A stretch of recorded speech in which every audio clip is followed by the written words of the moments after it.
కళ్ళద్దాలు పెట్టుకొని దాక్కుంటూ కూర్చున్నాడు హౌలాగాడు. అమ్మ ఏం టార్చర్.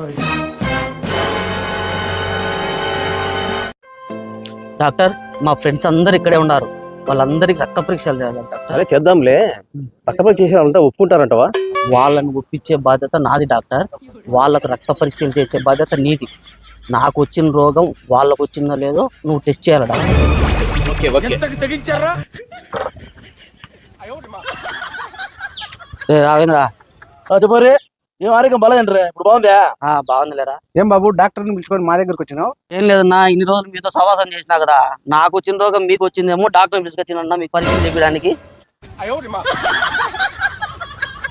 కాదరా, వానికి వచ్చినది షుగర్, కరోనా ఏమన్నా అనుకుంటేదానికి. అంటే ఇప్పుడు మనం షుగర్ టెస్ట్ చేయించుకోవాలన్నా? నేను చేయించుకున్నావు, నాకు అన్ని బాగున్నాయి, బ్రహ్మాండంగా. కాదురా బసా, నీకు షుగర్ లేకపోయా చాలా వీక్ గా ఉన్నావు నువ్వు. నీకేమో టీబీ రోగం ఉందేమో, మన ఎందుకని మీరు చెక్ చేయించుకో. నా టీవీ సంగతి తెలిసినట్టు కానీ మా ఇంట్లో ఎల్ఈడి టీవీ ఉంది. నీకు షుగర్ ఉందేమో నువ్వు చెక్ చేయించుకో. షుగర్ పరంగా చాలా జాగ్రత్తగా ఉంటా. నేను బెల్లం టీ బెల్లం కాఫీలో తాగుతా. నువ్వు ఇంట్లో టీవీ కాదు, నీ ఒంట్లో టీవీ పోయి చెక్ చేసుకో. ఇప్పుడు బాబు, వీళ్ళేమో రక్త పరీక్ష చేయించుకుంటారని పిలుచుకొని వస్తుంది. ఒకడేమో బెల్లం ఉంది, ఒకడేమో చక్కెర ఉంది, వీళ్ళు ఉంది, వీళ్ళు పెట్టుకుంటా. రక్తం చేసి కనబడలే వీళ్ళు. నాకు ఆడ పేషెంట్ లెక్క ఉన్నారు, నేను ఉండను.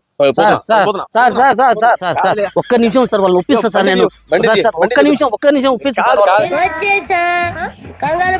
అటు కాదు, వెనకమాల బ్యాక్ సైడ్. అరేనా ఏమైందన్నా? డాక్టర్ నిలుచుకోవచ్చు. ఏమైందన్నా నీకు? చేతికి ఎందుకు పెట్టినావు? సెలైన్ పెట్టినావు? ఏమైందన్నా? అరే షుగర్ ఎక్కువ, హాస్పిటల్లో ఉన్నారు. ఈ నా కొడుకులు కూడా షుగర్ ఉందేమో చెక్ చేయించామని వీళ్ళు ముందే వచ్చి, ఒకరు లా ఉన్నాడు, ఒకరు పక్క ఉన్నాడు. వీళ్ళ షుగరే నాకు తగులుకుంది. కాదున్నా, ఇప్పుడు వాళ్ళకి షుగర్ ఉందో లేదో అని తెలుసుకోవాలని ఉంటాను అంతే. ఏ నీకు అంత ఆతృతనా? నాకు వచ్చిన షుగర్ వాళ్ళకి వచ్చిందో లేదో తెలుసుకోవడానికి ఒక ఆతృతరా నీకు? Subscribe.